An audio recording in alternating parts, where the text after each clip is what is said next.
promovido pela Diretoria de Tecnologia. Só lembrando que a gente, na semana passada, a gente fez um evento durante a semana toda, o ICETIM, em saudação à 20ª Semana Nacional de Ciência e Tecnologia. Por que isso é importante? Porque a gente precisa, mais do que nunca, falar sobre ciência para a sociedade. Isso é muito importante, porque no momento que a gente passou recente, não só no Brasil, mas no mundo todo, onde se questionava o uso de vacina, é porque alguma coisa está errada, né? Foram duas coisas que nos trouxeram até aqui, como humanidade. A gente fala muito de mundo capitalista, né? Eu sou melhor, eu sou melhor que os outros. E a gente esquece que a gente estar aqui hoje é fruto de quase 80 mil gerações de humanos antes da gente que nos trouxeram até aqui. Não foi nosso pai, nem nossa mãe, nem nosso avô, nem nosso bisavô, nem nosso tataravô. Foram quase que 80 mil humanos na sequência, né, que no limiar da vida e da morte, lá no comecinho, quando o homem ainda era caça, né, o homem era caça, né, a expectativa do homem era de 14, 15 anos, ou seja, não era a expectativa do homem, era a expectativa do garoto sobreviver ou morrer e passar para frente seu descendente, né? Foi isso que nós vivemos lá no comecinho da era da humanidade, né? Com o Homo sapiens, com o Neandertal, né? A gente vê nos filmes aqui do pessoal velho, era tudo garoto querendo viver. E aquilo foi, né, sobreviver àquele momento foi muito difícil para chegar até aqui. Então hoje o que nos traz até aqui é justamente uma perseverança muito grande da humanidade, desses homens iniciais que habitaram a Terra, e a ciência e a tecnologia, o conhecimento científico. Não esse conhecimento hoje que a gente conhece, né, com tecnologias, mas o conhecimento de ver a natureza, de saber quando plantar, quando colher. O primeiro ponto de inflexão em que o homem passa a dominar melhor a sociedade, vamos dizer assim, ou a sua humanidade, foi a agricultura. Foi ali que o homem passou a se sedimentar, a partir da agricultura que foram feitas as civilizações, as casas, as cidades. E um outro ponto de inflexão que permitiu o homem estar aqui até hoje foram as vacinas. Foram dois pontos chaves na história da humanidade que permitiram que o homem chegasse até aqui. A agricultura, primeiro a persistência lá atrás, a agricultura e a vacina.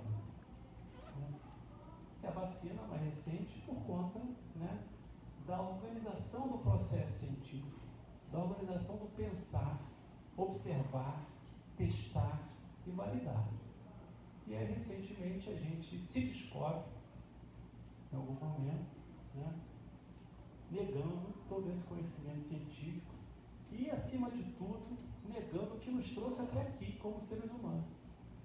E temos pela frente um desafio grande de mudanças climáticas, que hoje está todo mundo vendo. E mais do que nunca a gente precisa de conhecimento científico para entender o que está acontecendo, né? Então a gente, na semana passada, a gente fez essa Semana Nacional de Ciência e Tecnologia, onde a gente reafirma para a sociedade, como Instituto de Ciência, Tecnologia, Inovação e Educação, o processo de falar para a sociedade a importância da ciência e tecnologia para todos nós. E é por isso que a gente fala com o pessoal do passaporte universitário, na universidade, mas acima de tudo, como a gente tem feito com o Sérgio, com o Oswaldo, né, com a Rafaela, com o Jorge, com outros professores do PIC, levando até as escolas. Porque esse conhecimento científico tem que estar lá no berço das escolas. Tem que estar lá conversando com o garoto. Tem que estar lá com os alunos de 9, 10 anos, 11, 12, para que eles entendam que tudo isso que a gente recebe hoje dentro de uma escola é o túnel do tempo de um passado que foi construído pela humanidade sobre ciência e tecnologia. Quando a gente entra dentro da escola e fala sobre equação, sobre o processo histórico, tudo isso é uma construção social da humanidade que é entregue à nova geração para que ela construa um futuro. A escola é o elo entre a escola, falando de escola, qualquer escola, desde o ensino superior até o berçário. A escola é esse elo de conexão entre nós, né, humanos que já estamos aqui há mais tempo, e essa nova humanidade. Nós estamos passando o conhecimento científico conquistado e construído. Não caiu do céu, não. Ninguém veio aqui e entregou um conhecimento para a gente, não. Foi construído pela humanidade ao longo de séculos e séculos para passar de mão beijada, né, para os nossos garotos dentro da escola. E é por isso que a gente faz isso hoje aqui em Maricá, né, levando o resultado do conhecimento científico feito por maricaenses no passaporte universitário, com os servidores da prefeitura, para os garotos da meia-idade, para eles entenderem qual a importância disso, né? Entenderem qual a importância da ciência e tecnologia para a sociedade, para você viver melhor. E não é uma ciência e tecnologia que a gente discute aqui, isso é um ponto-chave também, que é para usurpar e dominar o outro, como tem bastante, né? Como tem ciência e tecnologia, como tem pesquisa que está ali para dominar o outro, para enquadrar o outro, né? Para usurpar do outro. A gente faz ciência e tecnologia aqui em Maricá para entender o outro, para ajudar o outro, para libertar o outro. Então, dentro dessa lógica que a gente fez na Semana Nacional de Ciência e Tecnologia, todo um esforço de entendimento daquilo que nós estamos fazendo aqui localmente, isso é uma grande relação, né, social, fazer localmente o debate da ciência e tecnologia através do Instituto de Ciência e Tecnologia no território de Maricá, isso é uma grande inovação social, e a partir dessa discussão, a gente reinventar a nossa sociedade. Né? Para isso que serve a ciência. Se não for para isso, para que serve? Né? É para a gente viver melhor, é para fazer novas vacinas, é para fazer melhores casas, é para dar melhor conforto, é para a gente respeitar a natureza, né? E a partir daí ter uma sociedade um pouco mais justa e igualitária. Então é dentro desse espírito que a gente vem fazendo esse debate aqui na cidade, e é claro, hoje também mais um debate com o professor Sérgio Matos, que esteve à frente do projeto de iniciação científica em 2022, em 2023 esteve à frente desse processo, que para mim é um processo estratégico dentro do ICETIM, que é levar ciência e tecnologia para a garotada no ensino fundamental, e hoje aí estamos lidando com a questão das mudanças climáticas, sustentabilidade e a base da discussão. Então, Sérgio, prazer estar aqui com a gente, seja bem-vindo. Obrigado. Agradeço ao professor Márcio Campos, a presença do professor Ciro Torres, nosso diretor de inovação, querido Sérgio Mesquita, Raja, parceiros, colegas do passaporte universitário, aqui da incubadora de tecnologia. Bom, a ideia, inclusive, quer dizer, conforme o Márcio colocou, é a gente levar a ciência, né?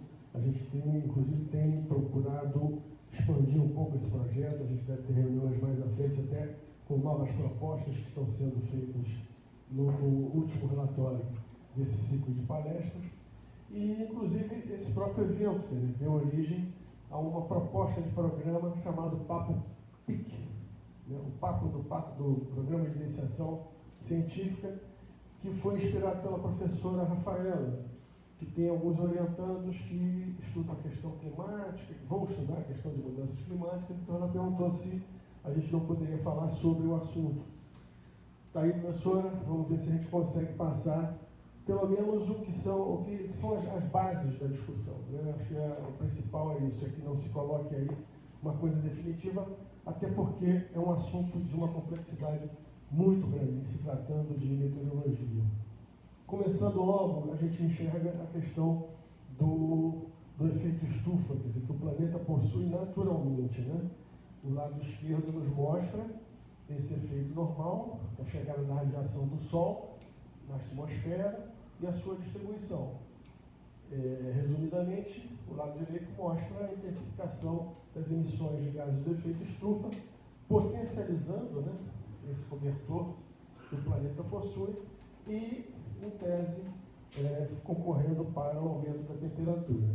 O painel das mudanças climáticas, o IPCC, conjunto de cientistas do mundo inteiro, ele, através de pesquisas e simulações, ele propõe que efetivamente está mudando, está acontecendo através do aumento dos níveis de gases do efeito estufa, especialmente o CO2, essa questão da influência desse clima, nesse curto espaço de tempo da Revolução Industrial, um aumento nessa temperatura planetária. Concorrendo para isso, nós temos as principais forçantes que o IPCC chama de forçamento climático, ou seja, o quanto cada gás contribui para esse aquecimento. Então, a gente observa aqui que o CO2 tem uma forçante de 1,66, está um pouco avançado aqui de fora, watts por metro quadrado.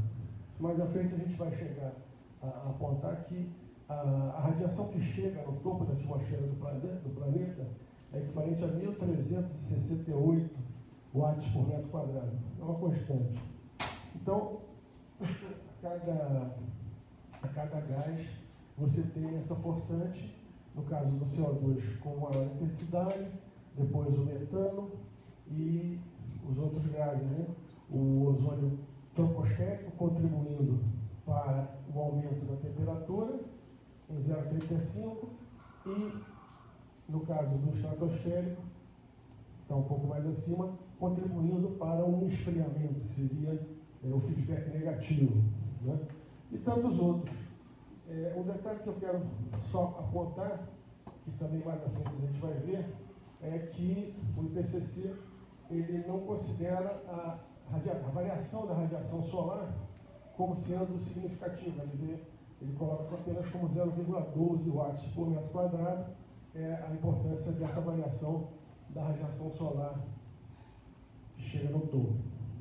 O trabalho seminal usado como justificativa para a questão do aumento de CO2 versus temperatura foi através de uma pesquisa dos russos, na base russa de Vostok, na Antártida, em que eles, através de testemunhos que foram cravados a quilômetros dentro do gelo, eles fizeram uma relação de cerca de 400 mil anos atrás entre o aumento da concentração de CO2 e o aumento da temperatura.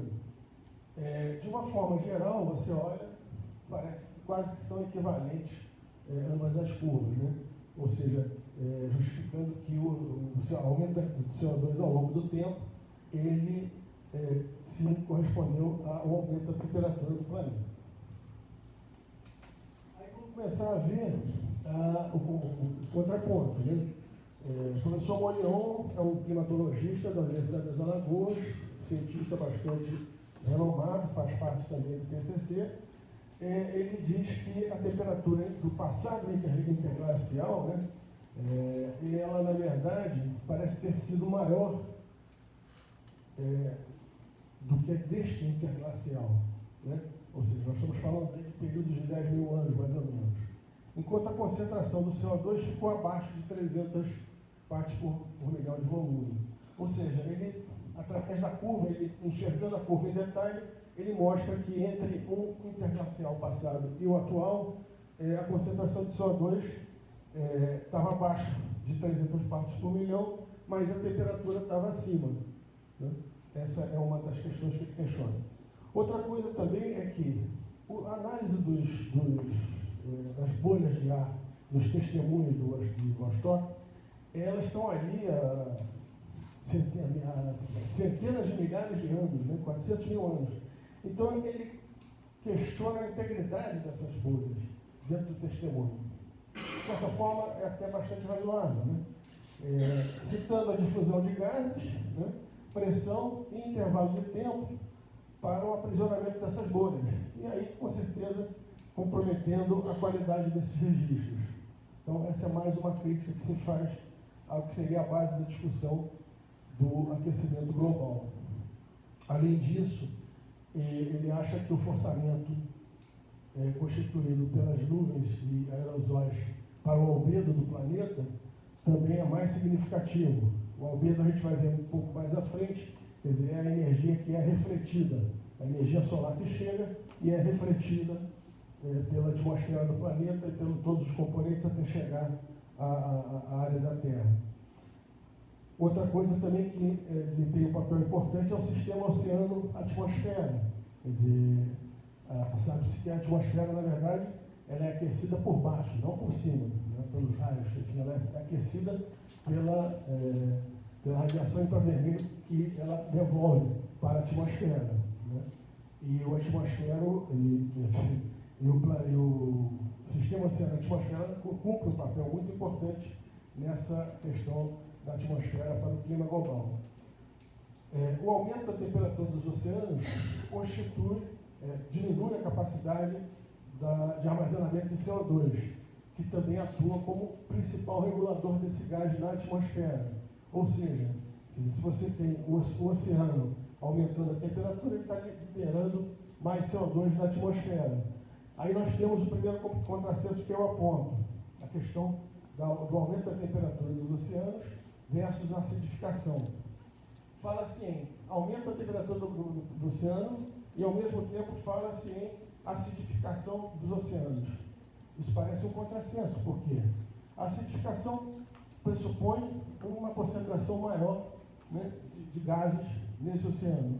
Só que, na verdade, você também está falando no aumento da temperatura, ou seja, na diminuição dessa concentração. Então, para vocês verem que a discussão climática ela não é tão unânime assim.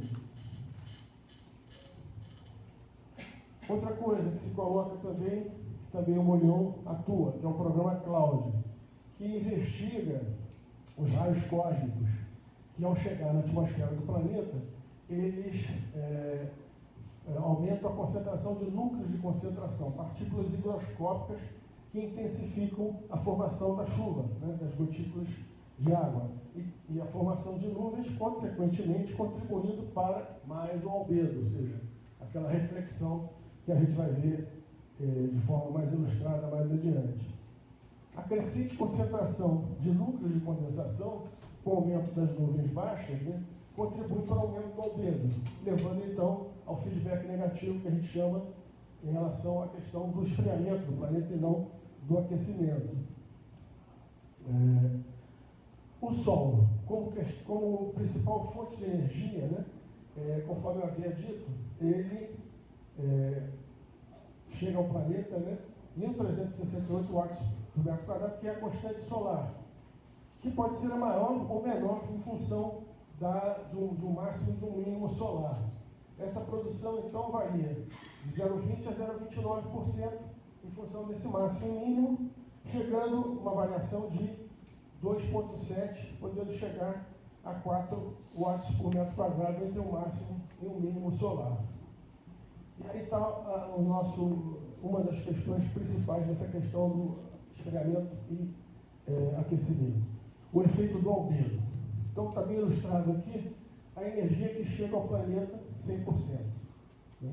Aqui chegam 1.368 watts por metro quadrado, que se subdividem em reflexões albedo, né, de 4% da superfície terrestre, 20% de nuvens e 6% da própria atmosfera, ou seja, o albedo planetário é de 30%. Isso também é uma constante em meteorologia. E a parte que, digamos, é absorvida, né, pela superfície do planeta é de 51%, sendo que 19% absorvida na atmosfera, enfim, de uma maneira geral. Bom, então o que se coloca? 70% dessas variações, ou seja, 70% daqueles 4%, digamos, que a gente falou anteriormente na transparência anterior, transparência é complicada, né? No slide anterior, transparência revela mais ou menos o nível da tecnologia aqui, né? Mas enfim. Então, 70% dos 4% que são. Não. Pô, tá vendo? Fiquei até emocionado. Mas cadê o resto? Então, seriam 2,8 watts por metro quadrado, né? Ou seja, o forçamento radiativo que o IPCC aponta, não sei se vocês se lembram lá atrás, era aqui de baixo, ó, de 0,12 watts por metro quadrado, a importância, né, do forçamento radioativo do Sol, dessa variação climática. Ou seja, o IPCC, nos seus cálculos, eles subestimam essa variação de energia que chega no topo da atmosfera. Então é mais alguma coisa que se aponta com relação a essa questão. Aquecimento ou esfriamento? Bom, a gente tem aí uma série de outras questões que também são levantadas. Por exemplo, em relação ao efeito ilha de calor urbano, temperatura nas cidades, né? Ou seja, as cidades cada vez mais avançam sobre as áreas florestadas, as áreas naturais, né? E alteram essas características, que alteram inclusive essas características térmicas, né, da superfície, aumentando então esse calor que a gente sente, por exemplo, quando a gente está no asfalto, é um calor enorme, quando você chega num bosque próximo, é aquela coisa mais fresquinha, é fruto da evapotranspiração da floresta. Esses dois caras aí, Gordon e Landsberg, apontam que é um reflexo das alterações microclimáticas em decorrência das alterações da superfície urbana provocada pelo homem. Essa é uma outra questão que também nos causa, às vezes aquela falsa impressão da questão, mudança climática, está muito calor. Está muito calor não por questões, eventualmente, das variações e aumento da temperatura de uma forma geral do planeta, não. Em função da modificação que a gente faz nas cidades. Então, essa sensação térmica, né, é que é potencializada por essas mudanças na superfície humana, chamado calor de origem antropogênica, também como poluição atmosférica, como a poluição atmosférica, né, também são fatores-chave, ou seja, contribuem não só à questão da alteração da superfície, como também à poluição. Agora, vem mais aí outros fazendo coro em relação à questão da mudança, do aquecimento ou do esfriamento, né? Esse professor, Don Eastbrook, emérito da Universidade do Washington Ocidental, ele coloca que todas as emissões do CO2 da humanidade, desde o início da Revolução Industrial, alteraram apenas em 0,008% da composição da atmosfera. Então, baseado nos seus estudos, ele mostra que o vapor d'água que forma as nuvens é responsável por mais de 95% do efeito estufa do planeta. Efetivamente, porque o vapor d'água, inclusive, é o gás de maior concentração da atmosfera. E aí vem a questão política, Sérgio, que coloca como sendo o aquecimento global uma estratégia de grupos interessados em obter dinheiro e poder, ele chama no sistema ONU. Eu já digo que não é só no sistema ONU, né? Sérgio Mesquita, há pouco tempo, até botou uma reportagem no grupo mostrando diversos interesses aí que são conflitantes em relação à questão de você ter goela abaixo a questão do aquecimento, né? A mudança de tecnologias, principalmente, por exemplo, a questão da mudança de matriz para energias sustentáveis, para a questão do carro elétrico, enfim. Todas essas substituições acabam contribuindo para esse jogo de poderes aí que facilitam. Além também da máfia de palestras, o que se tem de palestra aí, e palestrantes como eu, né? Vamos perder o ganha-pão. Esse é um gráfico icônico do IPCC, né? Aí vem o IPCC com a sua tropa de choque, né? Contrário à opinião do contrassenso, né? Colocando que aumento da temperatura, ou seja, ele mostra que até 2007 a temperatura média chegou a 14,5%. mais adiante a gente vai ter uma outra surpresa. Também que a cobertura, que o nível do mar também aumentou em 50 centímetros. E, consequentemente, a diminuição da cobertura de neve no planeta. Isso daí, inclusive, acaba que é um dos indicadores mais evidentes, né? A gente vê geleiras aí na Argentina, a gente vê coberturas na Groenlândia, que efetivamente estão diminuindo sensivelmente. Isso até nos faz tendenciar para um lado de aquecimento.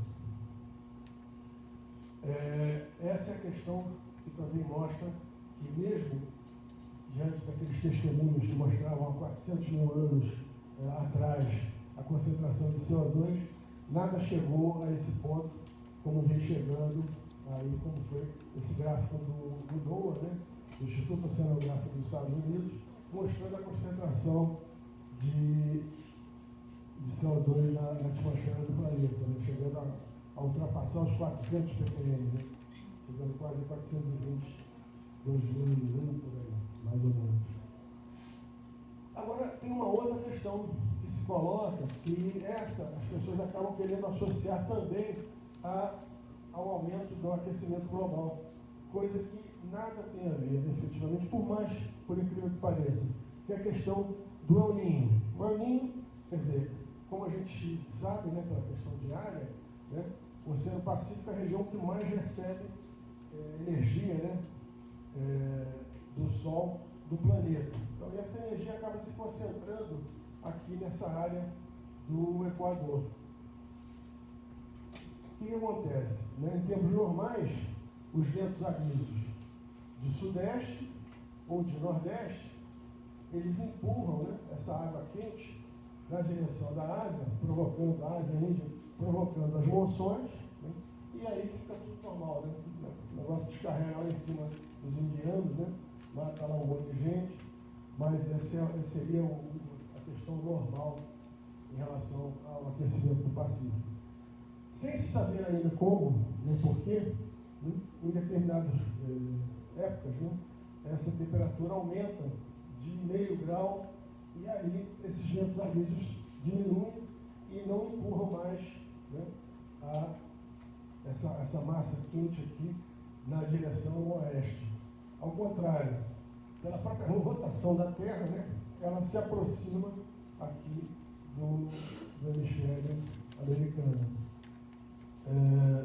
Esse desequilíbrio ele ocasiona chuvas, né, como a gente está vendo no sul, secas no nordeste, né, e, consequentemente, mais para o final do ano, a gente vai ver, já se espera frios assim, bastante significativos aqui na América do Norte. Né? Essa é a alteração que o El Niño provoca. Né? As ondas de calor em determinados pontos da Terra, né? Aqui já passa das monções, né? De excesso de chuvas passa a seca, né? E aqui você tem a maior concentração de chuvas que chega também aqui ao a nossa região sul. Né? Só para mostrar, só para ilustrar as intensidades do El Niño, né? De 2018 e 2019, você vê que pelos estudos, né? Aqui está a América, né? A América do Sul, eles são bastante pouco significativos. Né? Já o El Niño de 2015 e 2016, ele já apresentou uma elevação bem maior. E aí a gente pode ver esquematizado os diversos El Niños. Né? Nós temos aqui o El Niño de 2015 e 2016, como sendo o maior, e o nosso, que está começando agora, né, que tende a ser, né, pela expectativa, um El Niño mais intenso aí, mais adiante. Isso depois a gente pode disponibilizar os slides aí para o pessoal que quiser. A temperatura média do planeta. Essa que é a grande questão. Né? Eu até tinha falado com o Eduardo, que infelizmente não pôde estar presente, que é o nosso estatístico de plantão, com relação à questão de que a gente às vezes acha, poxa, está muito quente, mudanças climáticas. A temperatura média do planeta, em 2021, foi de 14,7 graus. E a temperatura média é, digamos, a variável significativa para se colocar algum tipo de discussão em relação a essa questão de aquecimento. Porque você usa médias normais, ou seja, médias de séries de 30 anos. Então não é uma coisa de ontem para hoje, ou esse ano foi um ano mais quente do que o outro, não é bem por aí. Ocorre que o governo americano, e eu não consegui, fucei, mas não consegui descobrir de que fonte ele tirou, isso apareceu na imprensa, a Globo noticiou, o governo americano anunciou que a temperatura média do planeta chegou a 17,18 graus. O que é um negócio absurdo, né? Enfim. Então, isso aqui fica para os estatísticos de plantão depois darem uma checada. Realmente, eu não consegui descobrir aí que história é essa. Mas o que se coloca como ameaçador diante do planeta, que é o aumento de 1,5 graus, que foi a meta estipulada pelo Acordo de Paris, na reunião que houve da Convenção Quadro das Mudanças Climáticas, se não me engano, COP25, se não me engano, em 2015, a gente então teria esse desafio de até 2040, se não se mantiverem, caso se mantiverem as emissões do jeito que estão, até 2040 a gente atingiria já esse aumento de 1,5 graus Celsius da temperatura planetária, o que causaria prejuízos enormes aí ao planeta. Aí nós vamos ver o outro lado, né? A concentração de CO2 em agricultura, né? Quer dizer, além da disponibilidade de água e nutrientes, né, o que se coloca aqui, novos estudos colocam o potencial produtivo das culturas associadas de acordo com o aumento do CO2 atmosférico ou através do enriquecimento do CO2 em estufas, né? Isso daí é algo que vem apresentando através de diversos trabalhos, não só de agora, né, como esse de 2003, que eu fui buscar na minha discussão, que mostra exercícios de aumento em estufa controlada da concentração de CO2, chegando até a esse ponto aqui de, se não me engano, de 1.300, se não me engano. 300 seria a base, né, do experimento. Abaixo de 200 ppm a planta para, estagna. A partir de 2000 torna-se tóxico e para a planta, né, para a cultura, e a partir de 4.000 para o ser humano. Aí a gente vê essa questão colocada em prática. Esse trabalho bastante interessante do Kimball e do Mitchell, através de estufa controlada, né, ou seja, as balas de CO2 aqui, toda a parte de regulagem, e aqui sensores e distribuidores,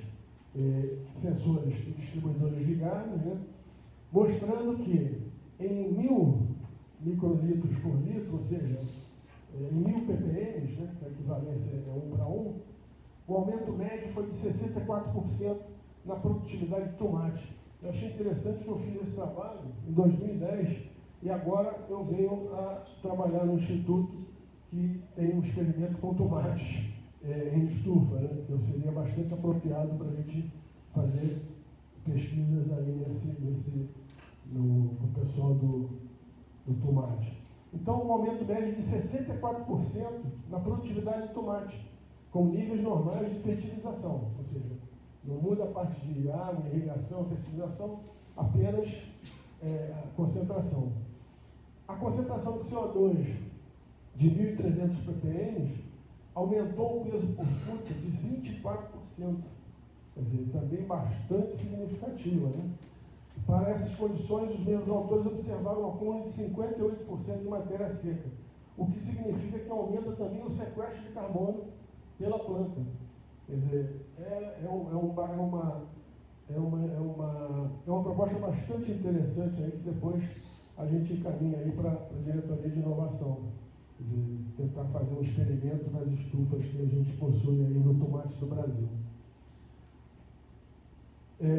Então, os contrapontos em relação à agricultura, né? A alta concentração na atmosfera tende a favorecer o desenvolvimento das plantas. Perfeito, né? Isso todo mundo já sabe, em função da fotossíntese, quanto mais oferta de CO2, a planta absorve mais e promove as alterações de metabolismo, crescimento e processos fisiológicos. A questão é que também, decorrente desses impactos físicos, o aumento da temperatura pode ocasionar perdas de 7,4 bilhões em 2020. Isso foi um dado que foi estudado em função desse aumento de temperatura e os prejuízos para a agricultura. Da mesma forma, 5% das áreas agrícolas são irrigadas, 95% depende de chuva. E, consequentemente, com esse aumento de temperatura e a redução da disponibilidade de água, coloca-se em risco a grande produção agrícola que o país tem. Então, esses também são o outro lado da moeda. Além disso, a questão econômica trazida por esse aumento da questão de concentração de CO2, com o aquecimento das águas do Atlântico, maior número de furacões vem sendo observado no hemisfério norte. Até mesmo aqui no hemisfério sul também a ocorrência de ciclones. Diminuição das calotas polares e a diminuição do albedo, ou seja, se você aumenta a absorção de energia, ou seja, o albedo ele reflete, então, enquanto está refletindo está ótimo, mas se você tira o albedo, você expõe a terra absorve energia, você aumenta a temperatura. Inundações costeiras com a questão do aumento do nível do mar, que também já está sendo comprovado. Os países insulares, como Tuvalu, que é uma ilha pequena, um país-ilha, né, eles estão já estudando formas de mudança da sua população, já sensível a essa questão do aumento do nível do mar. Por outro lado, a corrente do Atlântico também pode vir a ser alterada. A corrente do Atlântico, se alguém tem ela em mente, quer dizer, ela faz toda a circulação desde o Atlântico Sul até lá em cima, as altas latitudes do Atlântico Norte, levando calor para essas altas latitudes. Quem viu o filme O Dia Depois de Amanhã é mais ou menos aquilo ali, ou seja, essa corrente é interrompida, né? O calor deixa de chegar às altas latitudes, ocasionando, inclusive, distúrbios atmosféricos e uma nova glaciação. Aquele filme é bastante inteligente, bastante apropriado para se discutir essa questão climática. E os eventos extremos que a gente não deixa de, a cada chuva mais intensa, a gente já procura associar a essa questão da crise climática. A consultoria Deloitte, que é uma das Big Four, né, da auditoria no mundo, ela coloca como sendo o prejuízo no planeta de 178 trilhões em relação à questão das mudanças climáticas. E aí eu trouxe um artigo emblemático do Constanza, com um grupo de cientistas, do qual faz parte uma colega pesquisadora, Mônica Grasso, lá da USP, que é bastante honroso, né, porque esse paper ele é um paper emblemático, e foi o primeiro estudo que se fez de exercício do valor da natureza e dos serviços ambientais, estimados em entre 16 e 54 trilhões por ano, né, com uma média de 33 trilhões. Com o pé no chão, o produto bruto mundial, né, seria então de 18 trilhões por ano. Ou seja, esses seriam os serviços e a importância da natureza para o planeta, que também não é nada de se jogar fora, né? Bom, agora passando rapidamente já para o segundo ponto do nosso papo, para a gente depois procurar discutir um pouco melhor essas questões. Sustentabilidade também é outro tema que se debate bastante ultimamente, né? Mas ele vem desde a época de Malthus, né? Desde o século XVIII, em que Malthus, através de um estudo, até de certa forma pouco embasado, né? Porque na verdade ele pegou uma região da Inglaterra de população predominantemente rural e considerou, extrapolou para o planeta todo, né? Então ele disse o seguinte, que a produção agrícola ela cresce linearmente. E a produção, o aumento populacional, ele cresce exponencialmente.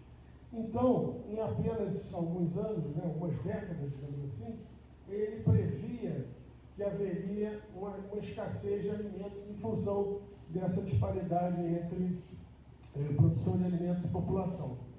A gente vê, quer dizer, isso é destacado, né, efetivamente, porque, como se diz, a regra malthusiana, né, foi usada para tudo, inclusive aqui mesmo em políticas da Belfan, na época da ditadura, foram feitas cirurgias de ligamento de trompas, enfim, esterilização em massa das populações mais carentes, em nome dessa teoria, digamos assim, que colocava a importância do controle populacional como sendo a última regra para se resolver aí a escassez no planeta.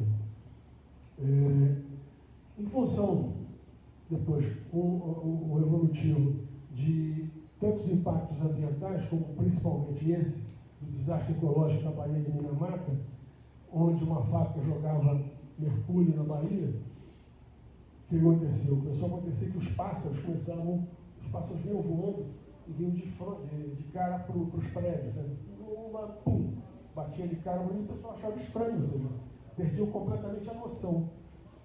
Comprovadamente, o mercúrio ele atua no sistema nervoso e, consequentemente, nos pássaros e depois também na cadeia alimentar para os peixes.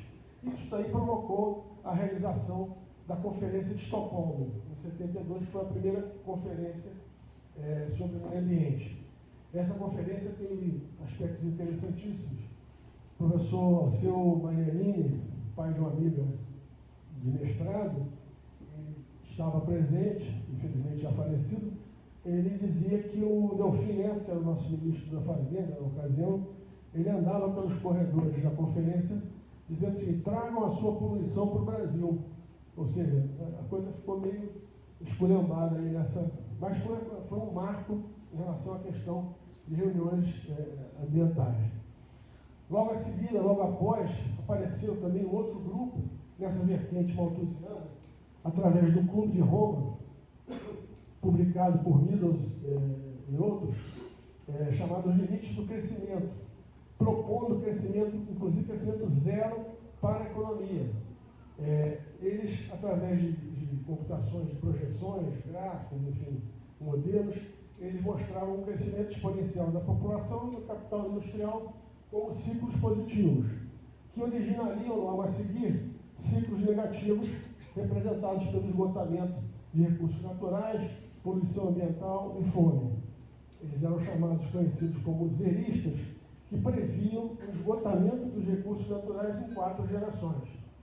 Quer dizer, já se passaram mais de 4 gerações e até agora os recursos naturais continuam aí, mas isso também foi um outro trabalho também seminal em relação a essa questão da discussão da sustentabilidade.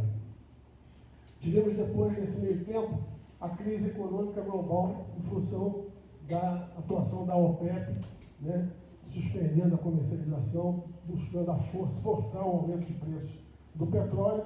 E só depois, em 80, é que o mundo volta a discutir a questão do desenvolvimento versus meio ambiente. Em 83, a Assembleia da ONU nomeou a primeira-ministra da Noruega, Gro Brundtland,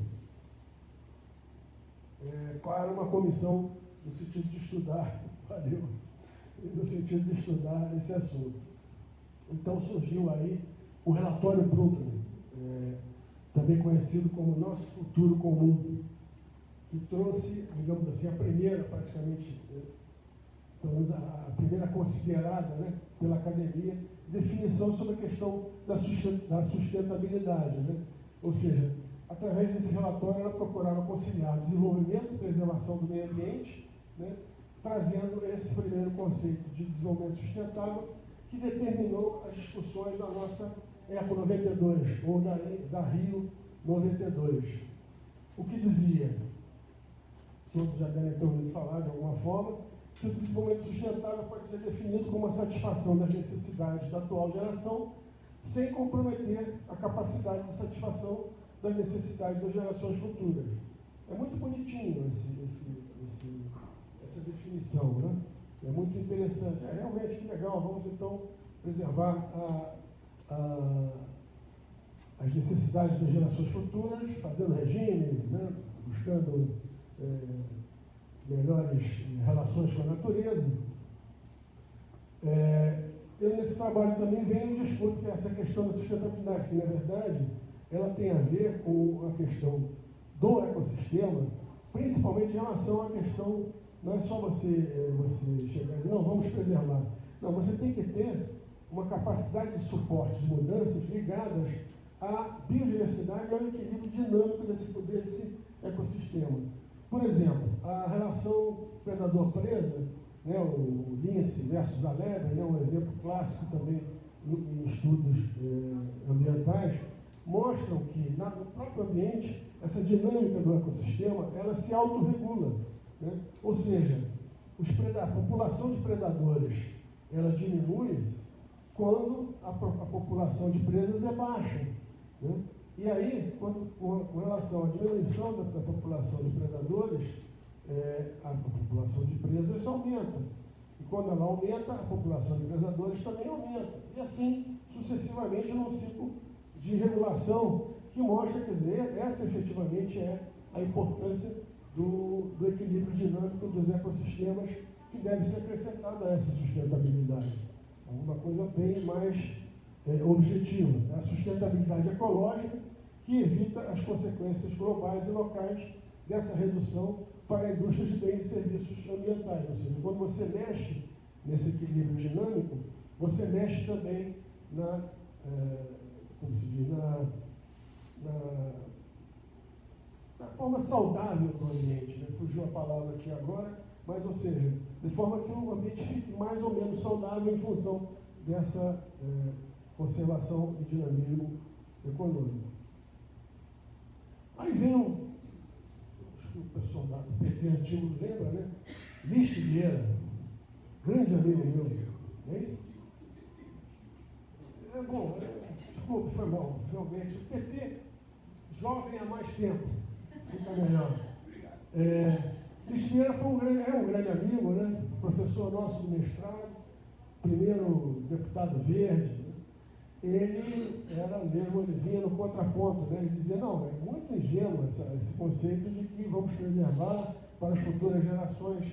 Quer dizer, na verdade, ignora a correlação de forças a nível internacional a favor dos industrializados, das relações desiguais de comércio internacional e do poder das multinacionais. Então, não é, essa questão fica muito bonitinha, muito emblemática como um jargão, mas na prática, né, a gente tem que mexer em coisas muito mais profundas em função dessa, se quisermos efetivamente atingir essa tal sustentabilidade.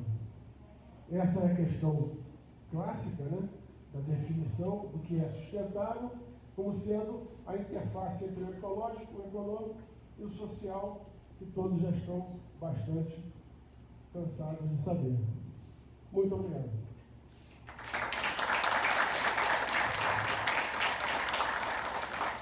Quer dizer, eu acho que agora que começa a questão a ser apresentada melhor. Eu gostaria de ouvir algumas intervenções aí, pessoal que queira falar sobre alguma coisa. Bom dia a todas as pessoas presentes. Eu me chamo Rafaela e integro no momento o PIC 23. Também tive a oportunidade e a honra de integrar o PIC 22, também com meus colegas e orientadas e orientandas e orientadoras aqui. E é um prazer muito grande estar participando dessa rodada. Professor, você falou sobre essa questão, iniciando a questão da agricultura nas mudanças climáticas. Eu achei muito interessante porque quando a gente estuda esses impactos das ações humanas sobre o meio ambiente, muitas vezes fica claro o impacto sobre a saúde humana. E você falou sobre a agricultura, isso é muito bacana, que mostra que essas ações humanas, o aumento da temperatura decorrente dessas ações humanas, interfere muitas vezes na produtividade, como você mostrou, e também na qualidade, né, nutricional desse alimento. Isso, hoje, né, a gente pensando em segurança alimentar, quando a gente de quantidade e qualidade, isso é um agravante, né, essa questão climática, ela tem que estar muito sendo observada em relação à saúde. E também lembrar agora uma matéria recente que saiu até no Globo, falando sobre a malária, né, a curva da malária, ela tem se deslocado no mundo, né. Então, só para observar que essas mudanças climáticas, geram muitas vezes impactos sobre a região. Então, hoje, se fala dos refugiados climáticos, né? Essas pessoas estão tendo que migrar dessas regiões, em função da desertificação ou de inundações, para outras regiões. E com isso, você acaba levando doenças, epidemias, coisas que não tinha naquela região, né?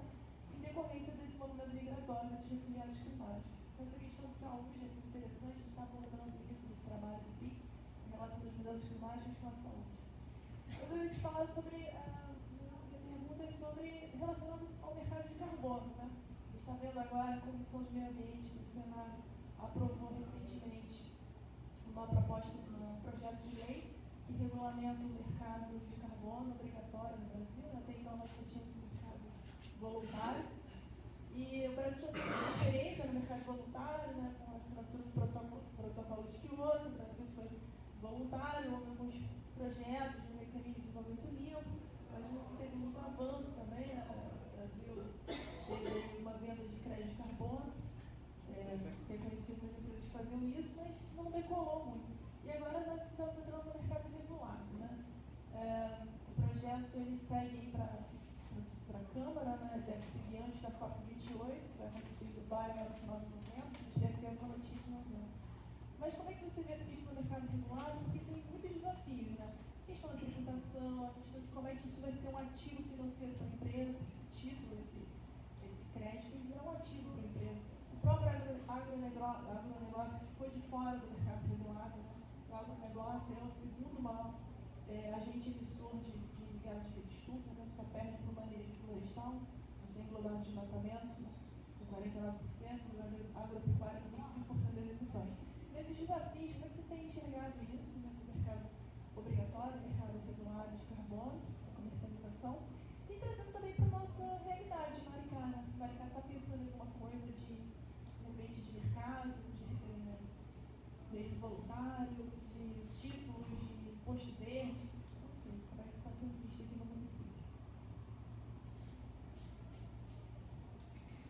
Rafael, eu tive a oportunidade de participar desse processo todo, né? Desde o final da década de 90, meados da década de 90, né? Quando surgiu aí a questão do protocolo de Kyoto, a gente discutiu as bases.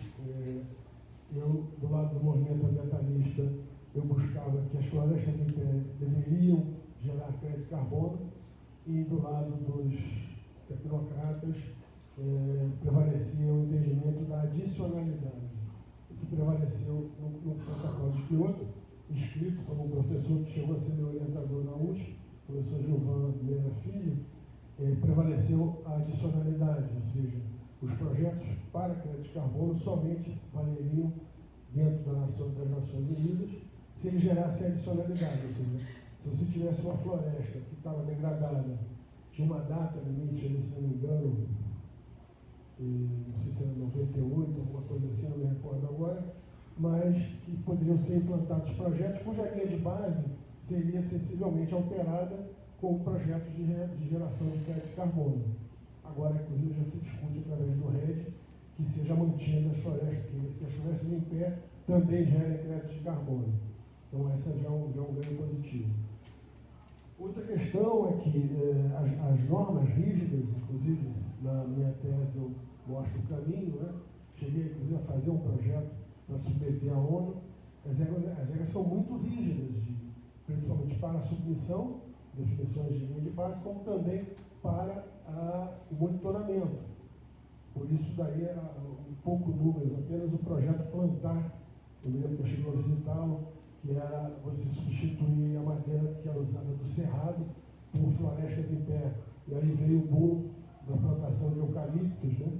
Que seriam, digamos assim, a forma sustentável de substituir o uso da madeira do cerrado das siderúrgicas de Minas.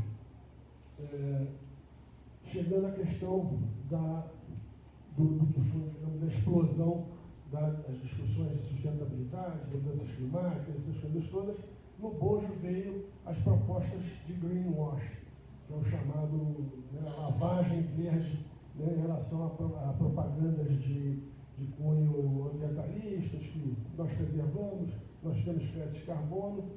Eu, na Rio Innovation, eu fui numa empresa de logística querendo discutir essa questão, digamos, como a alteração da logística pode ser para grandes empresas, pode gerar crédito de carbono. O sujeito chegou para mim e falou, não, a gente já tem esse projeto. Ah, é? Eu falei, que interessante, e o crédito de carbono vem de onde? Não, nós daqui emitimos. Eu falei, vocês emitem crédito de carbono para os clientes? Essa foi a resposta. Então, para você ver como é que a questão do greenwash ela é bastante complexa. A vinda do mercado de carbono, a regulação e a vinda do Sistema Brasileiro de Comércio de Emissões, SBCE. A vinda do SBCE, por algumas informações que eu tenho de colegas que estão lá, fizeram um rascunho desse projeto de lei, vai ser bastante interessante, ou seja, vai dar credibilidade, vai dar, digamos assim, segurança jurídica para que se possa, digamos, só para você ter uma ideia, as empresas que emitem mais de 10 mil toneladas de CO2 equivalente para a atmosfera, elas serão obrigadas a apresentar um relatório para o Ministério da Ciência e Tecnologia para que possam justificar, né, essas suas emissões. As que emitem mais de 25 mil vão ter que comprar crédito de carbono. E aí, quer dizer, vamos ver como é que vai ficar essa regulação. Isso daí realmente vai ser importante. Com relação a Maricá, eu fiquei surpreso, até nós tivemos um projeto da Codemar, que veio até com uma ideia interessante, quer dizer, ela pegou uma área de Maricá, não me lembro qual, e ali ela dividiu não chamou crédito de carbono, não, chamou de alguma coisa assim, Mumbuca verde, e dividiu, enfim.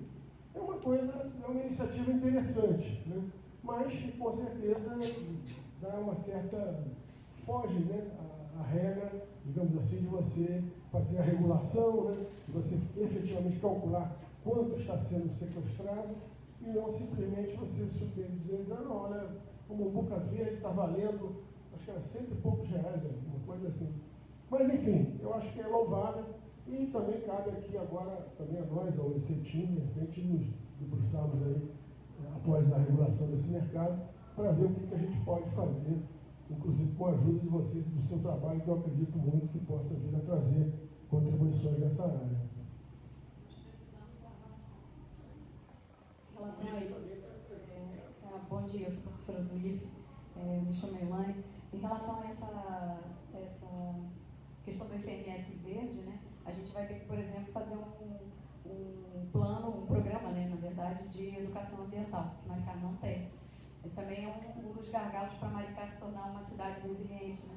O prefeito já inscreveu Maricá desde 2017 no programa da ONU, né, de cidades resilientes, e faltam ações ambientais. Esse era o grande problema. Nós temos fundo, nós temos investimento público, né, nesse fundo ambiental, nós estamos tendo diferentes processos acontecendo para melhorar a resiliência, agora essas audiências da SOMAR, etc., mas faltam ações ambientais. E, sobretudo, essa questão da educação ambiental. Trazer isso, né, que já a Agenda 21 de Maricá marcava como uma ausência. Isso é uma coisa importante. Mas eu ia te perguntar sobre a savanização da Amazônia, né? A gente está assistindo assustado as imagens lá dos botos, né? Mais de 100 botos mortos, de repente, né? Como você vê essa questão?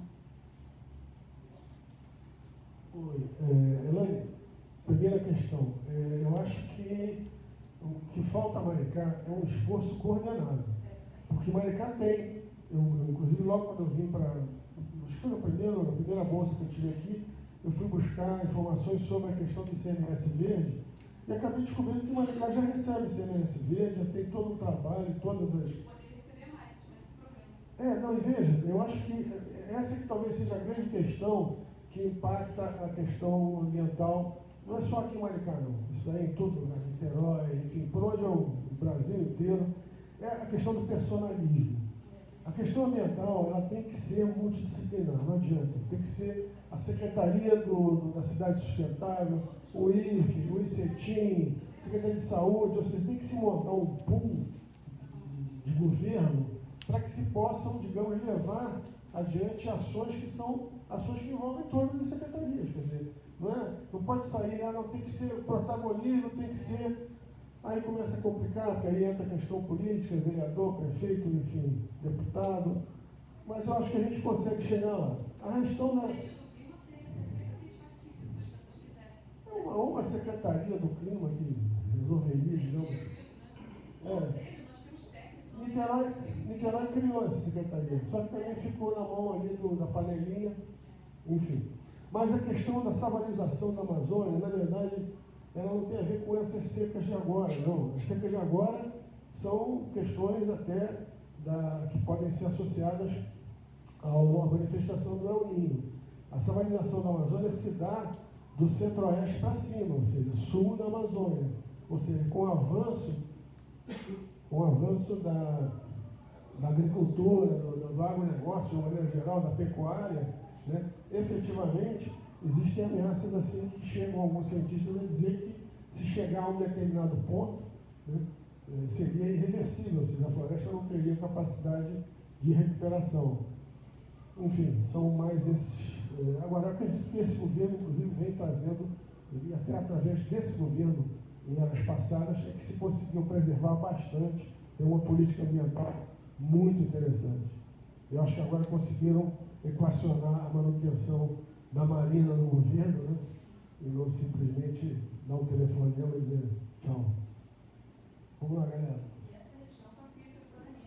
Eu vi algumas do ECOP, esse é mediado. Está no mesmo plano. Com certeza. Bom dia a todos, sou o professor Jorge Montin, sou aqui pesquisador do ICETIM também, um dos orientantes aqui do PIC. Né? Não sou especialista na área, né, como temos aqui já diante de dois deles, né, mas eu estou observando que vai ter um evento semana que vem em Maricá, né, chamando a atenção justamente para a questão do desenvolvimento sustentável ligado à educação, despertar nos alunos, nos estudantes, nos jovens também, né, atenção para isso, né, está ligado ao Plano Nacional de Educação 2024-2034, Política do Estado para garantir a educação como direito humano, com justiça social e desenvolvimento socioambiental e sustentável. Então é um assunto de interesse de todos. Né? E eu tenho observado também um termo muito usado, que é colonialismo de carbono. Né? Como eu não sou um especialista na área, acho que poderia ser uma boa oportunidade para você explicar um pouco mais para a gente, né, quais são os benefícios, o que significa exatamente isso, se traz mais benefícios ou prejuízos, enfim, para esse nosso mundo. Né, esse termo tem sido muito veiculado, esse assunto, em artigos, assim, né, enfim, uma linha geral assim, para a gente. Agora você me pegou, colonialismo de carbono, esse eu não ouvi falar. Isso foi um livro lançado recentemente que trata especificamente disso. Estou engolindo você, tá bom? Vai falar que eu vou falar muito não. Ele está naquele texto, Sérgio, que eu botei, que ele vai falando exatamente disso. Por exemplo, você tem uma empresa na Inglaterra que tem todos os selos de sustentabilidade, porque lá é só um escritório, mas a poluição está na Índia, está na China, e aí a empresa fala, não, eu não produzo CO2, mas o produto que ela vende, que é construído do outro lado, produz. Mas aí a empresa não tem nada com isso. Né? Então o colonialismo está nisso, é o norte transferido para o sul global, todas as questões de e usando o carbono por conta disso.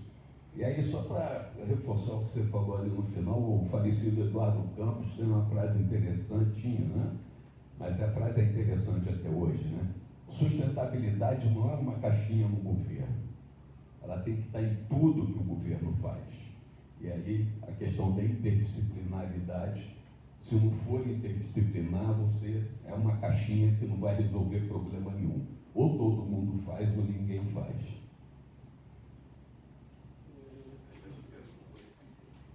Eu acho que essa questão do colonialismo passou desapercebida, principalmente porque aí eu já vejo um outro lado, ou seja, cada vez mais as empresas estão buscando enxergar, não só, eu não produzo, embora o produto seja produzido lá no meio da poluição da Índia ou aqui mesmo do Brasil, mas elas começam a enxergar a cadeia.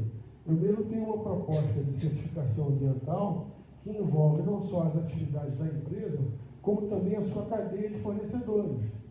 Isso daí você fecha, aí não tem jeito. Então, se você certifica a empresa e a cadeia, não tem colonialismo ambiental aí. Agora, vamos ver até onde isso daí vai, digamos assim, passar pelo marketing verde, né? E simplesmente virar proposta de marketing, ou se de repente, por exemplo, esse nosso mercado de comércio e emissões vai conseguir resolver. Eu também não conhecia esse termo colonialismo de mercado, mas eu vi que você falou colonialismo de carbono. E é o seguinte, você abordou aqui, é um termo novo para a mesma coisa, que é exportar, os países ricos estão exportando os impactos do colapso das mudanças climáticas para países em desenvolvimento. Então, você abordou aqui, você vem falando. Isso é o que eles estão chamando agora de colonialismo de carbono. Um termo novo para um conceito antigo, né? Exportação dos impactos ambientais para um país em desenvolvimento.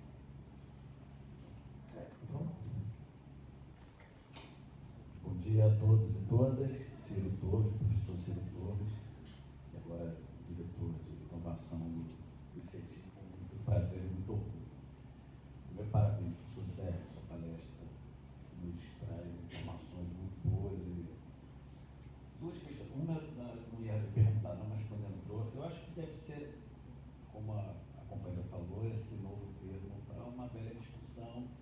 Logo na questão do crédito de carbono surgiu, né, sobre o direito dos países ricos a industrializar continuarem poluindo, e aí coloca um pouco essa, não, a gente está poluindo aqui porque a gente está mantendo a floresta em pé lá nos países menos desenvolvidos.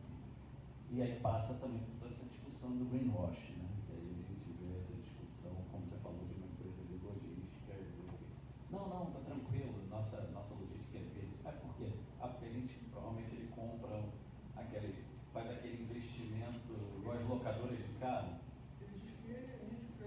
Ele deve fazer uma parceria com, sei lá, com alguma organização.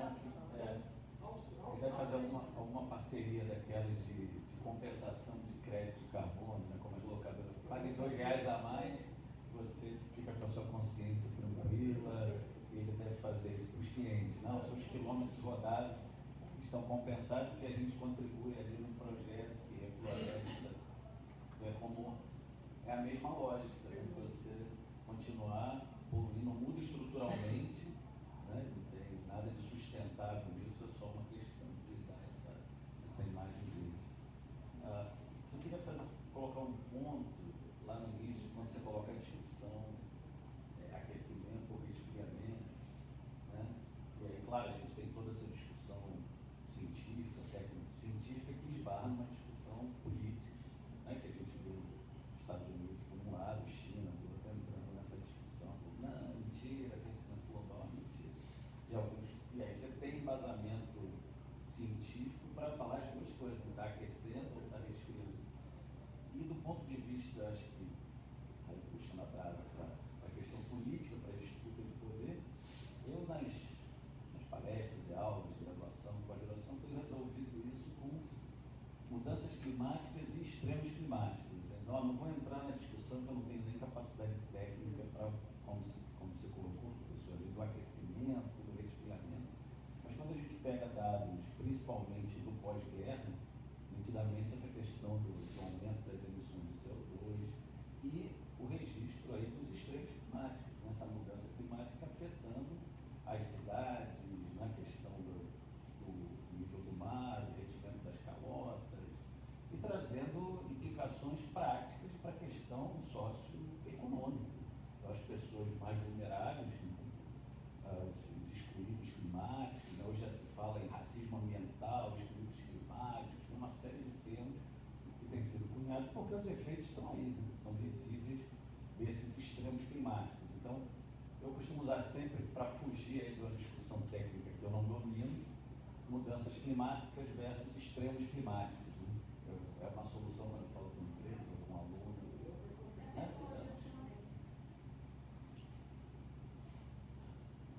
Mais alguém? Primeiramente, bom dia a todos. Para me combinar também. Vou ser mais breve. Meu nome é Kelly, sou lá do Passaporte Universitário, e eu gosto muito de dentro desses espaços para fazer uma contextualização do porquê estamos aqui. Nós temos aqui estudantes de nutrição, enfermagem, pedagogia, psicologia, são diversos temas que não necessariamente versam sobre a palestra que foi apresentada para a gente. Mas na história da evolução humana, a gente tem dois aspectos para se interessar por algo.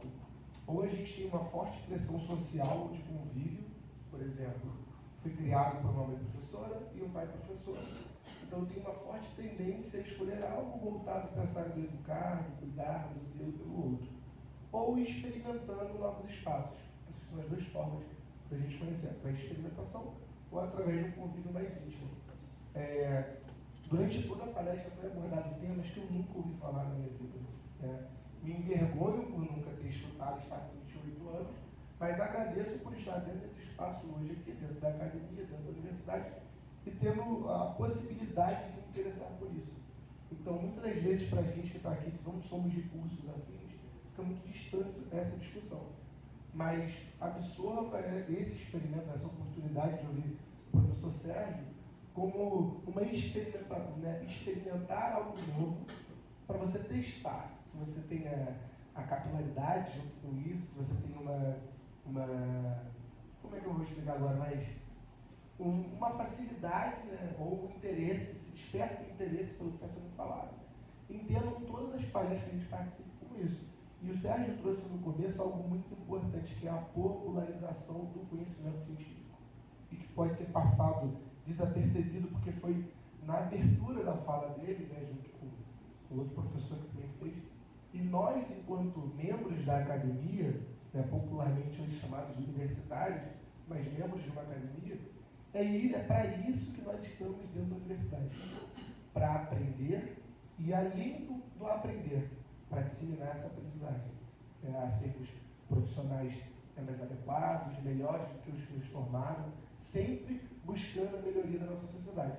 Então, usem esse espaço como aprendizado para novos temas, para novas partes, e que se você for levar aqui, aí eu levaria mais 3 horas de fala, está tudo interligado que a gente faz, porque não existe nutrição se você não tem um espaço adequado para a produção do seu alimento. Não existe direito, né? Não existe direito se você não pega e regulamenta essas ações, igual agora essa questão da regulamentação do crédito de carbono. Então, tudo está interligado. Basta a gente ter esse estalo hoje e levar esse trabalho de casa, mais como o desenvolvimento e a expansão da ciência como bem comum da gente. E, né, informar que o ICETIM está aqui sempre de portas abertas, sempre esteve aqui, não conhecia, ou quem não conhece o ICETIM, eles têm esse projeto de iniciação científica, que é o PIC, que é maravilhoso, e abriu as portas para a gente hoje nesse Papo PIC. Então, professor, muito obrigado aí pelo espaço que deixou aí para os universitários, e espero que vocês tenham conseguido absorver alguma coisa, ou algumas palavras já para depois ensinar em cima dessa pesquisa. Valeu, professor. Bom, pessoal, eu fui escolhida esse ano como agente de mobilização na região sudeste da campanha do CEMADEM Nacional, hashtag Aprender para Prevenir.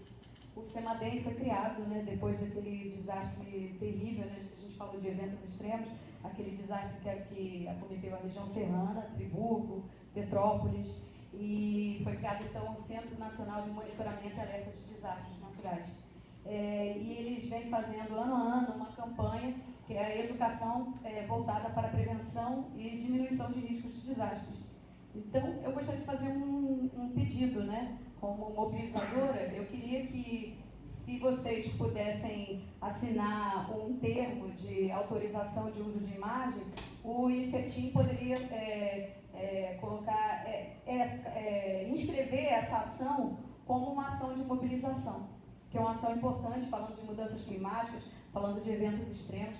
E vocês mesmos podem fazer lá na faculdade de Vassouras, aqui mesmo na faculdade de Maricá, né? Enfim, vocês podem fazer nos diferentes grupos que vocês participam, outras ações, pode ser palestras, pode ser roda de conversa, pode ser trilha, pode ser uma oficina. Então, a gente fazer e classificar o máximo de ações, escrever o máximo de ações para o Sudeste, né? Gente, se a gente for pensar, as duas regiões mais atingidas pelos desastres são região Sul e região Sudeste do país, né? E depois, agora com essa questão da desertificação, o Nordeste. Mas nós somos sempre a bola da vez, a cidade que é mais atingida de todas nos desastres é aqui na região Sudeste. Então, acho que a gente tem que trabalhar na perspectiva da educação voltada para a prevenção. Eu já faço isso há alguns anos no IFE, né, junto com a Defesa Civil. É um projeto que eu vou fazer até me aposentar. Eu gosto muito disso, acho que é uma demanda importante e vai ficar cada vez mais essencial esse papo. A gente não vai poder falar disso só de vez em quando. A gente vai ter que falar disso sempre, ficar retomando. E eu acho que a gente tem que avançar na perspectiva da resiliência, não só de ecossistemas, não só de pessoas, mas também da cidade. Como a nossa cidade está se preparando. Esse é um debate importante. Eu acho que a prefeitura está ligada nisso. E eu acho que nós, da academia, podemos contribuir muito. Nós somos vetores, né, de transmissão, de informação, de conhecimento. Então, eu queria muito que a gente pudesse escrever essa ação hoje, né, da palestra do Sérgio. Eu adorei. Obrigada, Sérgio. E obrigada, Cetim, também. Muito legal mesmo. Obrigada.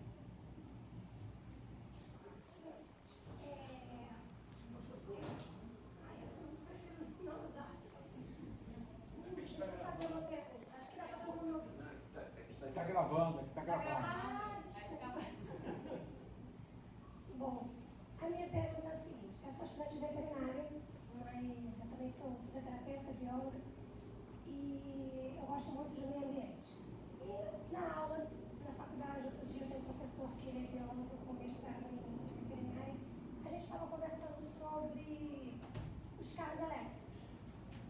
O que acontece? Com o aumento do consumo, né, industrialização e as pessoas cada vez querem, vão cada hora trocando de carro e isso e aquilo. Mas para onde que vão essas baterias depois? Então, o que é pior? O carro a combustível, né, a gasolina, o álcool, a diesel, ou o carro elétrico? Qual que vai, porque a gente tem que pensar no futuro, não só no hoje. Qual que mais para frente vai prejudicar mais o meio ambiente? Tudo no geral. Olha, eu acho que a gente conhece pouco a esse respeito, mas com certeza os carros a combustíveis fósseis, eles causam um prejuízo bem maior. A questão dos carros elétricos está ligada à reciclagem dessas baterias, né? Por enquanto a questão central é o lítio, né? Então, enfim, enquanto tiver oferta de lítio, teremos carros elétricos. A reciclagem, esse é um lado que eu não domino, não sei se alguém aqui teria alguma... Então, eu acho que tem um ponto anterior a esse daí, né, que é a discussão sobre as saídas individuais. Não vai ser com o carro elétrico, ou o carro a hidrogênio, ou o nosso meio individual de transporte que a gente vai resolver a questão da sustentabilidade. Acho que a primeira saída é essa. Pensar em transporte coletivo, transporte público e privado, mas coletivo sempre. E aí eu acho porque aí escala toda a discussão sobre o uso do combustível. Se a gente puder usar trem, metrô, barco, coisas, ônibus até, né, articulados, LT, elétricos, a hidrogênio, né, que é uma discussão que a gente está tendo aqui no ICETIM. Eu acho que a primeira discussão é essa, né? A saída nunca vai ser individual. Até porque se a gente daqui no futuro tiver cada um com seu carro elétrico aqui, vão ter outros problemas. O abastecimento, né, o tráfego, o trânsito e todas as outras poluições que vamos causar com essas nossas saídas individuais. Eu acho que essa daí é o principal ponto. E a questão das tecnologias, né? Porque a gente tem que discutir também a ideia de a gente não comprar tecnologias prontas, né? Então você tem todo um pacote dos carros elétricos, bicicletas elétricas, das coisas elétricas, que vem pronto a partir de toda uma matriz de produção industrial e interesses de alguns países, né? Acho que também nessa discussão da inovação, da tecnologia para a sustentabilidade, a gente tem que estar discutindo as nossas inovações científicas e as tecnologias que a gente domina, né? A gente tem energia hidrelétrica, a gente tem energia sustentável à base de etanol, né, que é a tecnologia nossa, então tem outras saídas. Uma matriz sustentável. sustentável de energia versus transporte coletivo de massa. Eu acho que aí a gente vai para um caminho efetivamente sustentável, né? E aí eu queria complementar isso só com o que a professora falou no final, que a gente vai ter que discutir cada vez mais a questão da sustentabilidade e a questão dos extremos climáticos e essa educação para a cidade resiliente, não só discutir como praticar. E essa é uma missão aqui do ICETI, a gente justamente tentar desenvolver novas tecnologias para trazer para Maricá essa possibilidade de colocar em prática questões que envolvam a produção, operação, transporte sustentável com tecnologia que saia daqui. Os alunos e alunas que estão no passaporte universitário, no PIC, que serão os cientistas e, né, gente que vai estar trabalhando aqui nessas novas tecnologias sustentáveis.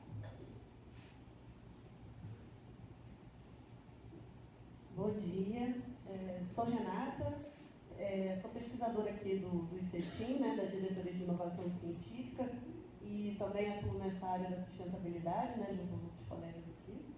E é importante ressaltar que essa questão ambiental, né, todo esse impacto ambiental que resulta nessa questão de degradação do meio ambiente, né, vem de todo um sistema que favorece essa destruição ambiental, que tem a ver também com a questão do trabalho. Então, para que a gente consiga manter esse sistema, que hoje é um sistema insustentável, né, que prejudica o meio ambiente, existe também uma relação muito forte com as questões da centralidade do trabalho, né, da exploração do trabalho. Então, a gente tem que trabalhar sempre esses três pilares, que são o econômico, social e o ambiental, para a gente falar também sobre essa questão de impacto ambiental. Então, se a gente não atuar nos outros pilares, né, relacionados à sustentabilidade, fica praticamente impossível.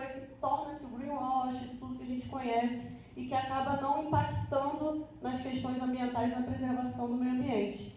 Então, ressaltar que é importante também. Todos os nossos projetos aqui no ICETIM, eles trabalham com essa questão da sustentabilidade, sempre nesses três pilares, porque se a gente não atua também nessa questão social, né, que alimenta essa insustentabilidade, essa degradação também dos recursos naturais, a gente não consegue sair do lugar, e aí torna-se esse greenwash que a gente tanto fala. Então, quando a gente desenvolve um projeto que envolve produção, né, por exemplo, ônibus sustentável, produção de alimentos, vários outros projetos que a gente tem aqui no ICETIM, a gente busca também trabalhar essa questão da diminuição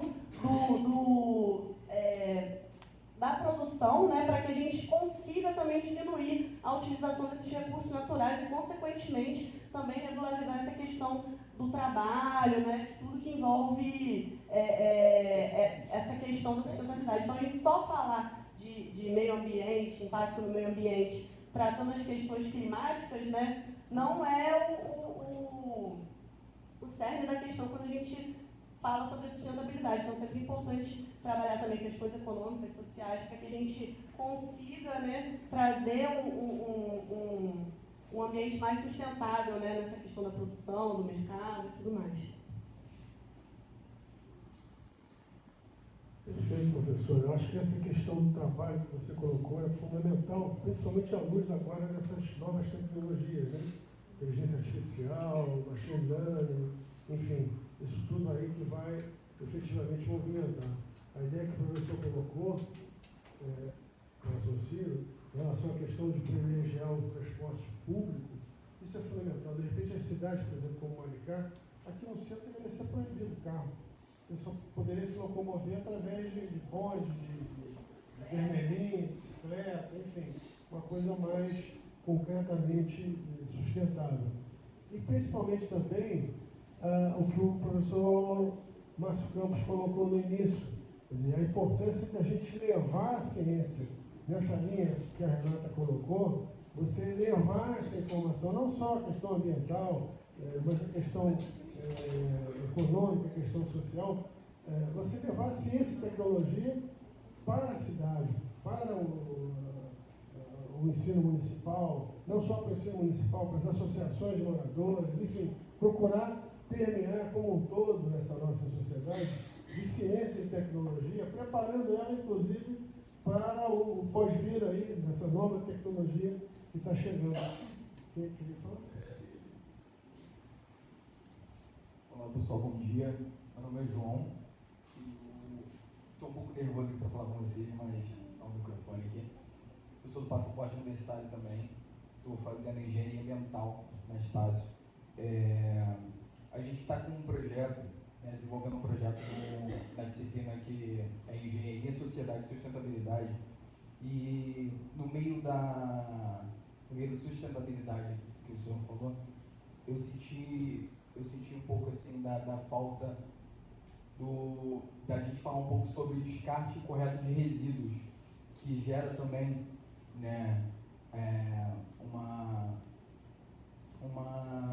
como eu posso falar, uma concentração, né, significativa de CO2 também na atmosfera, que gera uma poluição só não no ar, mas na terra, então, que vem trazer consequências aí para o meio sustentável, para a sustentabilidade e em si para a população em geral e para o planeta.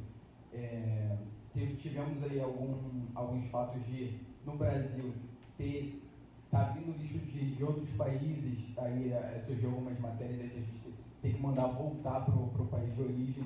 Então, eu acho que além da educação, além do desenvolvimento de projetos, e a gente só apresentar assim, vou colocar em pauta aqui no Boca Verde, além de chegar nas redes sociais e mostrar que tem um projeto no Boca Verde, chegar até a população residente no local, chegar dentro da casa das pessoas, entendeu? Eu acho que essa educação está faltando um pouco. A gente fala nas redes sociais, a gente comenta, sabe? A gente procura saber mais, mas tem aquela população que está em casa, que não chega até ela. Não chega até ela que, o descarte correto do seu resíduo vai te gerar tal benefício. Não chega até a escola, dentro da escola, para chegar para o filho daquela dona de casa, e olha, se você chegar em casa, você descartar corretamente, ou você ensinar o seu pai, a sua mãe, que é dessa forma que faz, isso aí vai gerar um benefício para você no futuro, entendeu? Então, dentro dessa disciplina que a gente está na faculdade, a gente elaborou um projeto realmente em cima disso. Esse projeto, eu acho que tem muito a ver com essa palestra aqui hoje. Eu acho que realmente essa educação ambiental, para dentro das escolas, dentro da casa das pessoas, chegar dentro da casa das pessoas, eu acho que está faltando um pouco. A gente desenvolve muitos projetos assim, legais, mas não chega a impactar dentro da casa da pessoa, que é onde tem mais geração de resíduos no caso, e a gente gera mais poluição. Com certeza. Eu acho que inclusive é o que a nossa colega aqui falou em relação à questão da educação ambiental. Como diz o poeta, o artista, a ciência tem que ir onde o povo está, né? Senão não adianta nada.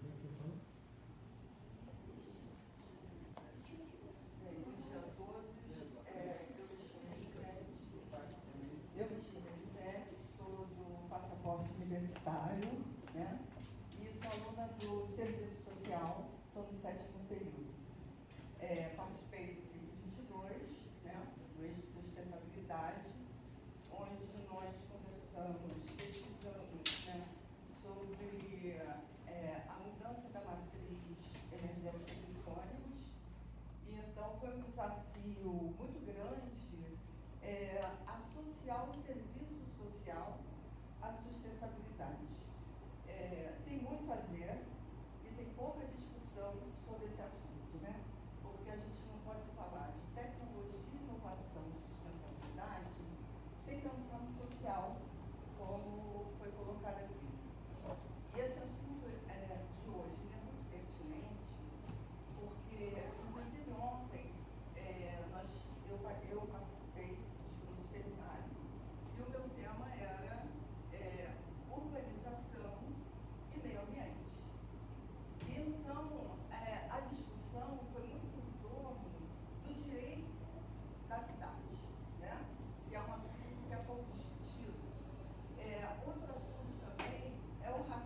viu?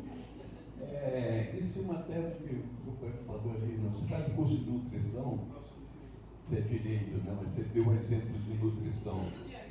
Quando eu estava na educação, eu dei um exemplo também em cima do curso de nutrição no PU, uma discussão que era mudar o modelo de produção do conhecimento para mudar o modelo de produção do sistema. Porque a gente faz essa discussão aqui e o modelo na escola for o mesmo, não vai mudar nada. E aí eu peguei um dado do PU, né? O curso de nutrição teve quase 70% de desistência num ano aí, porque os alunos bateram de cara com as aulas de química e biologia. Muita gente, muito tempo sem estudar. Eu dei aula de química quando eu estava fazendo universidade, mas hoje eu não sei mais nada. Então eu imagino que nem deu aula, nem passou por isso. E aí eu pego isso como exemplo e falo o seguinte, a aula de química, o cara não teria que ensinar a balancear uma equação do ácido sulfúrico misturado com alguma outra coisa. Ele teria que pegar a fórmula de um veneno agrícola humano e discutir essa fórmula combinada com a terra, combinada com a água, combinada, no que isso causa e no que isso... E aí você chama a atenção do aluno, mantém ele dentro do foco. E a mesma coisa na biologia, né? Mas isso requer uma discussão bem ampla e mudar toda a grade que já é prisão, né? Mudar toda as disciplinas que também é prisão do currículo, né? Mas é uma discussão ser feita já dentro da mudança do modelo de produção do conhecimento. E isso vai do fundamental ao universitário. O universitário também tem que ser mexido. Posso encerrar?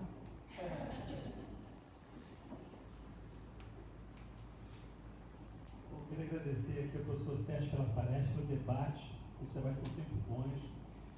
E eu ia encerrar, né?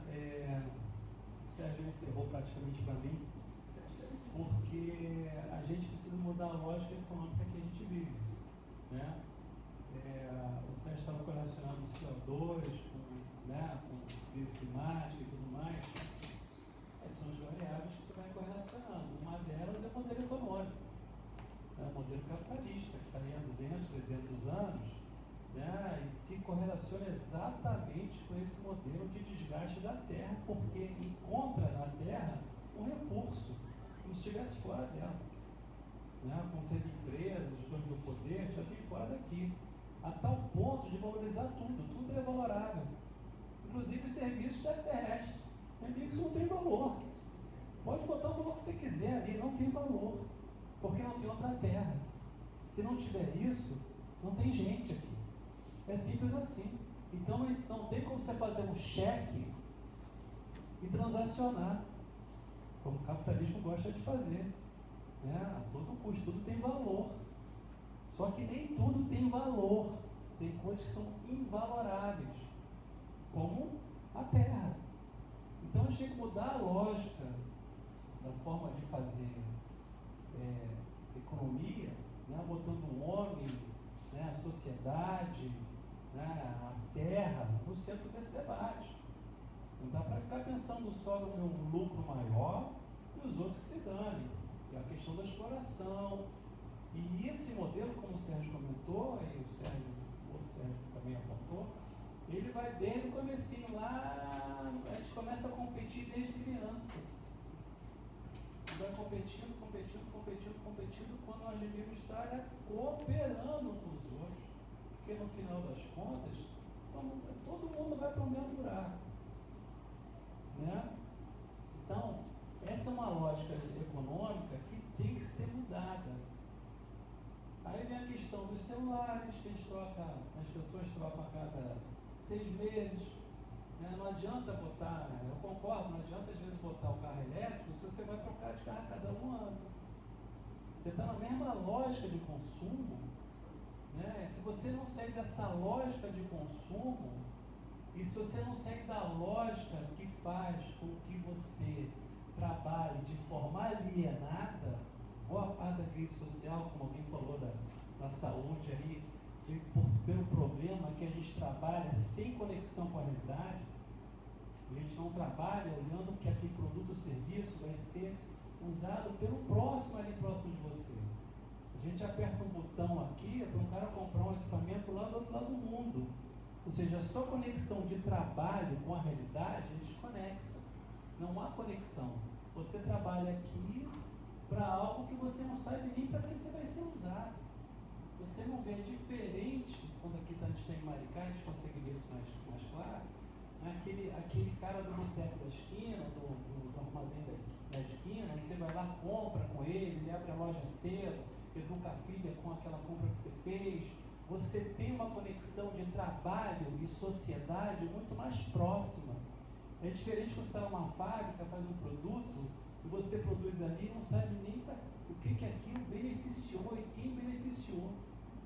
Essa desconexão de trabalho é que te dá os problemas de ansiedade, que te dá os problemas de depressão, né? Fora isso, a questão salarial que não acompanha o esforço que você faz pelo seu trabalho, enquanto outros não fazem nada e ganham muito dinheiro, né? Então, toda essa lógica perversa acaba esgarçando a sociedade, e aí não adianta carro elétrico, né? Não adianta telefone mais potente, se não mudar a lógica de produção e comercialização dos bens e serviços. E aí entra, como o Ciro comentou, né? Também não adianta a gente usar esse mesmo modelo de sociedade, das formas que não estamos trazendo até hoje, né? Se você continuar pensando em trem, né, em tudo isso, em novos carros, por que a gente não faz diferente? Por que ao invés de a gente ter que andar 1 hora para trabalhar, por que a gente não vai morar perto do emprego? Eles estão fazendo isso, né? Eles estão rearrumando lá as comunidades, para que você possa morar próximo do seu emprego. Porque você vai andando, não tem carro, não tem trem, não tem ônibus, não tem metrô, você vai andando para trabalho. Então, essa nossa nova lógica de ver o mundo, e aí entra a questão do descarte. O descarte é típico do modelo capitalista que nós vivemos. Ontem eu fui na farmácia e comprei um remédio lá. Aí eu fui tirar o remédio da caixa, fui ver, eu tinha um saco de papel para jogar fora. Um saco enorme de papel. O remédio ficou pequenininho lá na minha gaveta, né? E o conjunto de caixa que você tira do remédio, né? Você produz lixo de graça. Sacolinha plástica. A sacolinha plástica, né? É você. Então, assim, o problema não é você reciclar um resíduo. Esse é uma externalidade do capitalismo, que te faz você reciclar. Mas você continua no capitalismo. Você tem que evitar o descarte. Esse que é o problema, né? Não adianta você ficar, eu fiz uma indústria de reciclagem de papel. Você continua no modelo de descarte. Eu fiz uma indústria de reaproveitamento de aço. Beleza, você continua no descarte. Você tem que evitar o descarte. Como é que você evita o descarte? Um novo modelo econômico, né? Onde os produtos durem mais, né? Onde você não tem que descartar, onde você não tem que poluir, né? Então, é uma lógica que a gente vai ter que fazer esse debate. A gente tem feito esse debate aqui, né? Que a gente chama de economia da funcionalidade da cooperação, né? Onde você, para reler o mundo, a gente tem que revalorizar os nossos conceitos econômicos, sociais e ambientais. Revalorizar, né? Revalorizar não no sentido de dar valor, no sentido financeiro, mas no sentido de dar valor, no sentido de vida, né? A nossa razão de ser como humanos, né? Então, agradecer ao professor Sérgio, agradecer ao outro Sérgio, ao Ciro, né, a todos aqui, a Rafaela, né, a todos que perguntaram, e bom dia a todos. Obrigado.